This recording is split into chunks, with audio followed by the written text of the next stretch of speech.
Bonjour chers partenaires privilégiés, soyez les bienvenus sur la chaîne Une mine échappée en Afrique. Ça fait un bail, hein, vraiment.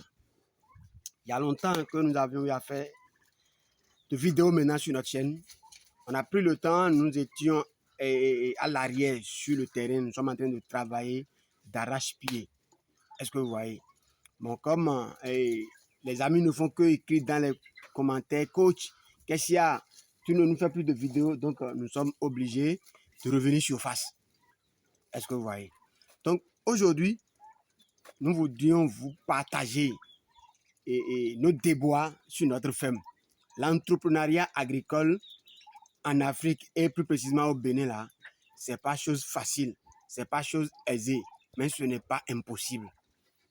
Vous voyez, il y a quelques mois, puisque à la fin de ce mois, si nous sommes en décembre, le 31 décembre prochain, le gouvernement de notre pays va interdire définitivement l'importation des poulets congelés, histoire d'aider les jeunes qui se sont donnés aux activités agricoles, surtout à l'élevage des volailles, là, de commencer par jouir du gain de leurs efforts. Donc, nous, on a pris la mesure, nous avions anticipé sur l'élevage des volailles. Nous avons anticipé sur l'élevage des dindons, sur l'élevage des canards et aussi sur l'élevage des poulets locaux, mais améliorés. Ce que nous avions démarré correctement. Est-ce que vous voyez? Et c'est en train d'être évolué. Nous avions apprêté une bonne population pour servir les gens pendant la période festive qui s'annonce. Est-ce que vous voyez? Donc, qu'est-ce que nous avions remarqué? Les voleurs sont passés nous rendre visite. Ils nous ont pris au dépourvu. Ils nous ont volé, ils nous ont vidé notre basse-cour, notre poulailler. C'est horrible, c'est dangereux. Regardez très bien. Voilà un jeune Africain. Monsieur Roger, comment ça va? Ça va, patron. Tu peux te présenter à nos amis et à la communauté Une mine échappée en Afrique. Comment tu t'appelles? Moi, je m'appelle Roger. Je suis togolais. Il est togolais. Tu es venu faire quoi ici? Je suis venu pour faire formation. Il est venu faire formation. Ok, je profite de l'occasion pour vous signaler que désormais, à Une mine échappée en Afrique, nous avions démarré une nouvelle formation. Et cette formation, c'est basé sur quoi? Sur la création et la gestion des fermes rentables en Afrique. La création et la gestion des fermes rentables en Afrique. Il fait partie de nos tout premiers étudiants. Il est venu depuis le Togo. Depuis quand tu es venu? Depuis le 1er, je suis ici. Depuis le 1er novembre. Le 1er novembre. 1er novembre. Il a déjà fermé un mois parce que la formation sur le terrain, ça dure 6 semaines. Donc, si tout marche bien maintenant, d'ici le 15 décembre, je crois que Roger va prendre son attestation, il va retourner au Togo et il va démarrer avec beaucoup de ferveur tout ce qu'il a appris ici. Est-ce que tu as aimé notre séjour ici, le séjour que tu as passé avec nous, tu as aimé? J'ai aimé ça. Donc, arrivé à la maison, tu es prêt à démarrer aussi ton entreprise? Oui, je peux démarrer comment je vois. Merci beaucoup, merci beaucoup. Donc, nous profitons pour vous dire, tous ceux qui sont dans le besoin, tu as un frère, toi qui es aux États-Unis, tu es en France, en tout cas, tu es à l'extérieur de l'Afrique et que tu as des jeunes frères et sœurs, que chaque fois tu te dis, tonton, donne-moi de l'argent, tata, donne-moi de l'argent, et chaque fois tu envoies 50 €, 100 €, et puis ça n'en finit jamais. Il y a une adage chez nous qui dit, il vaut mieux apprendre aux jeunes à pêcher le poisson que de lui donner du poisson à chaque fois. Donc, c'est une opportunité aussi pour toi. Tu peux saisir pour payer la formation à ton jeune frère ou bien à ta jeune soeur qui, chaque fois, ne fait que te déranger pour même acheter son slip, ces dessous-là. C'est toi, il va appeler. C'est le moment de l'inscrire à notre formation sur la création et la gestion des fermes rentables en Afrique. C'est pas cher.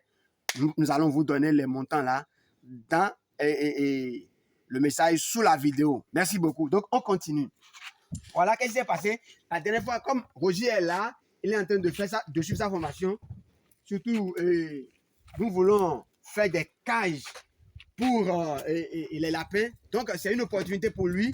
Il doit apprendre aussi à former les cages des lapins. Voilà. Donc, on a dit que le collaborateur principal n'a qu'à l'amener chez le soudeur. Est-ce que vous voyez? Et il va assister à la fabrication des cages.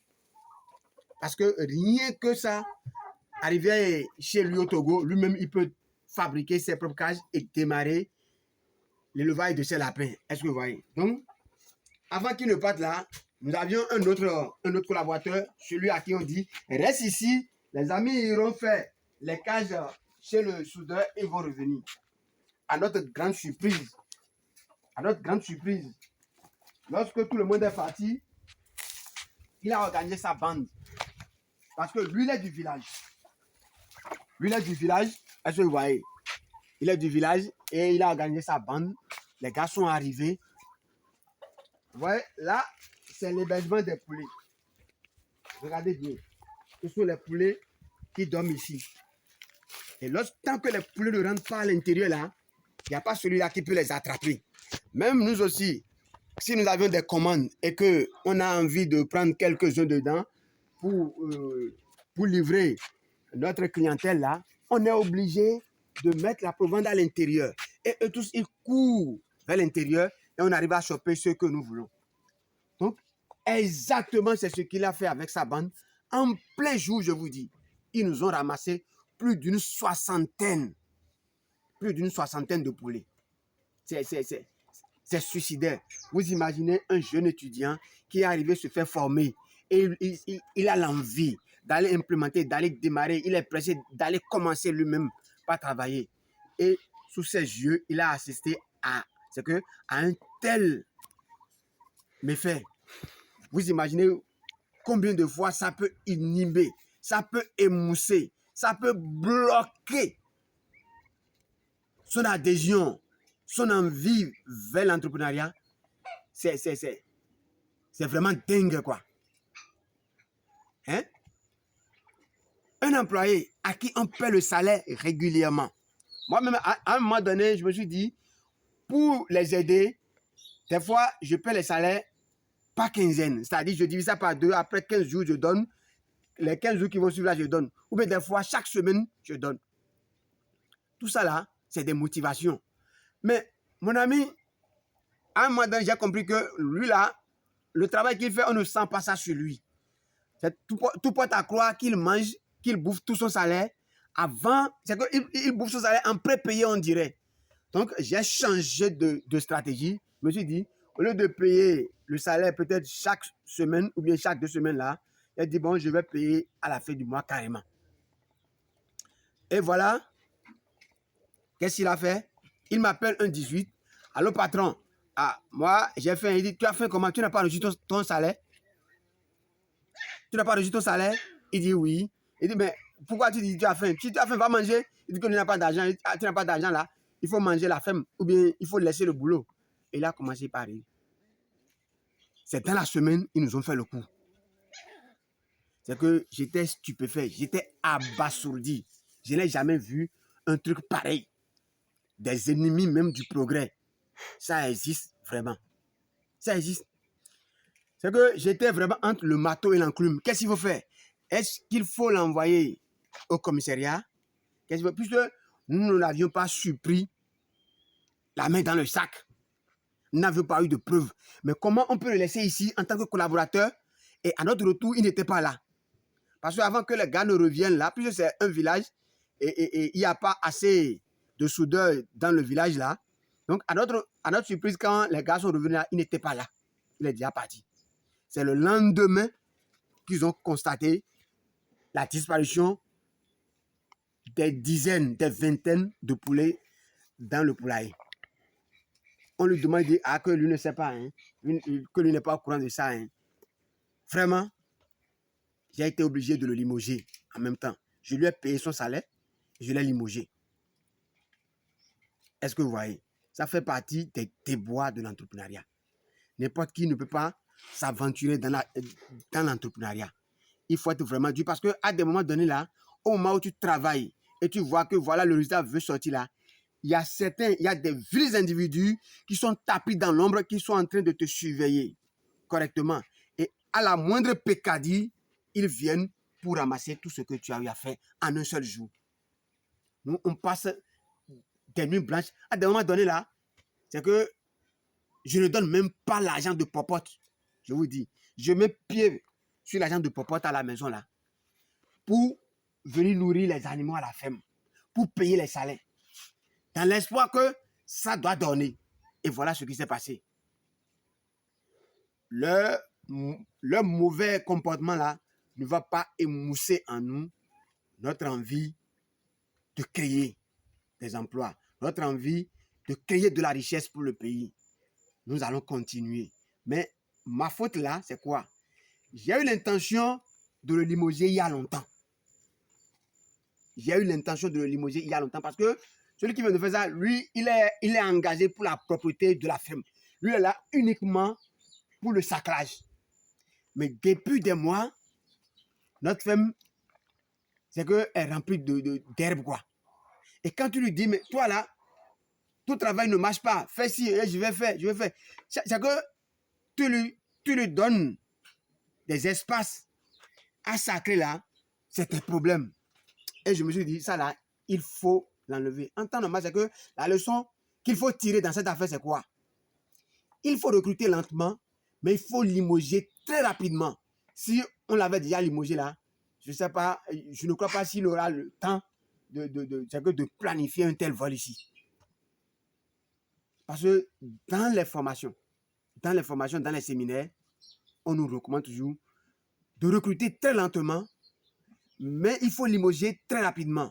Mais c'est le contraire que j'ai fait. C'est le contraire. C'est que est-ce qu'il va changer, on est là pour dire, chaque fois on lui parle, ce que tu fais là, c'est pas bon. C'est que prends ton travail au sérieux, il n'y a pas de petit boulot, fais ci, fais ça. Mais lui là, son idée derrière la tête. Voilà, il a choisi le bon moment pour nous flanquer le coup fatal. Est-ce que vous voyez? C'est pas grave, on l'a déjà limogé, nous allons continuer parce que tant pis pour les canards boiteux. C'est une leçon aussi pour nos frères de la diaspora qui veulent investir en Afrique. Oui, c'est pas facile. Vous voulez investir en Afrique, c'est pas facile. D'abord, il faudrait que celui avec qui vous voulez travailler là, il faudrait qu'il y ait la confiance. Quand il n'y a pas la confiance là, ne marchez pas ensemble avec eux. Parce que s'il n'y a pas la confiance, et je suppose vous investissez et le gars vous appelle pour dire voilà le problème que j'ai eu, quelle serait votre réaction?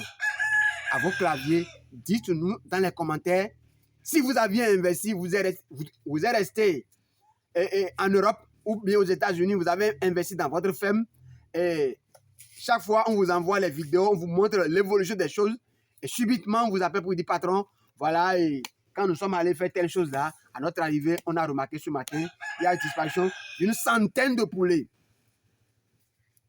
À l'approche des fêtes, comme ça là. Quelle serait votre réaction? Dites-nous clairement ce que vous pensez. Peut-être ça peut aussi nous aider parce que nul n'a le monopole du savoir. Nous sommes là pour s'entraider. Nous sommes là pour... C'est un rendez-vous de donner et de recevoir. Dites-nous en commentaire ce qu'on peut faire en Afrique. Parce que moi, je suis en train de remarquer qu'en Afrique, ici, chez nous en Afrique, surtout en Afrique noire, là, les gens prennent le travail tout comme si c'est une malédiction, mais c'est une punition. Les gens aiment le salaire plus que le travail. C'est que ce que je remarque là, il y a très peu, c'est que à peine 1 sur 100 qui serait prêt à dire on va travailler d'abord et quand ça va commencer par donner là, alors tu vas me payer comme cela se doit. Non, les gens vont te dire au départ là, moi je veux salaire. Hein. C'est que tu vas te chiner, te subdiviser en 8 ou en 10 là même là pour les satisfaire. Et dès que les fruits vont commencer par sortir là, ils sont les premiers encore à mettre leur grand jeu dedans. C'est dangereux. Comme ça là, on aura tellement de difficultés pour se développer en Afrique. L'Afrique ne peut pas se développer. Nous devons avoir la culture d'être prêts à s'engager dans l'espoir que ça donne d'abord. Parce qu'il faut investir d'abord avant que ça ne donne. Mais hélas, tout le monde, je suis en train de comprendre que tout le monde n'est pas appelé à être entrepreneur. La masse est prête pour être salarié. Le salarié, que ça marche ou pas, lui veut son salaire. Qu'il pleuve ou qu'il neige, lui veut son salaire. Il ne veut pas, c'est que se sacrifier un tout petit peu. Il n'y en a pas ça en Afrique. Il n'y en a pas. Mais c'est dommage. Il faudrait que la jeune génération change de mentalité. Et que cette mentalité-là, c'est depuis les bancs, depuis l'école et depuis le cocon familial qu'il faut commencer par parler aux enfants, par inciter les enfants à se mettre ensemble pour investir, travailler ensemble et avoir des visions sur le long terme. L'Africain aime trop, c'est que Cisco Presco, manger express. C'est-à-dire, il veut assouvir ses besoins dans l'immédiat. L'Africain n'aime pas penser dans l'avenir. L'Africain n'aime pas travailler pour la jeune génération. L'Africain, dans son vocabulaire, il n'y a pas le long terme dedans. C'est ici et maintenant, lui veut manger. Or, comme ça, quand on est appelé à manger ici et maintenant, là, c'est fini. Quand on aura les cheveux bien blancs, là, il n'y a plus rien. Il n'y a plus rien pour soi. Donc, voilà ce que j'ai à partager avec vous ce matin. Et merci beaucoup pour nous écouter, d'être resté du début jusqu'à la fin. Ça veut dire que tu es intéressé à t'investir dans l'entrepreneuriat, surtout l'agrobusiness. Il y a toujours l'argent dedans. Moi, je vous rappelle que aujourd'hui, en Afrique, pour gagner de l'argent là, il faut se lancer dans l'agrobusiness parce que le ventre réclame toujours. Les gens vont toujours manger. Est-ce que vous voyez? Mais seulement qu'il y a un peu d'épines. C'est un chemin qui est parsemé d'épines. Mais que ces difficultés n'émoussent guère vos envies d'aller vers le développement de l'Afrique. Parce que l'Afrique, c'est maintenant. L'Afrique, c'est l'avenir du monde. Merci beaucoup. Si tu as aimé, il faut partager. N'oublie pas d'inscrire ton frère ou ta soeur à notre formation sur la création et la gestion des fermes rentables en Afrique. Ciao, ciao. Dans les autres vidéos là, nous irons beaucoup plus en détail dans les modules de cette formation là. Rendez-vous au sommet.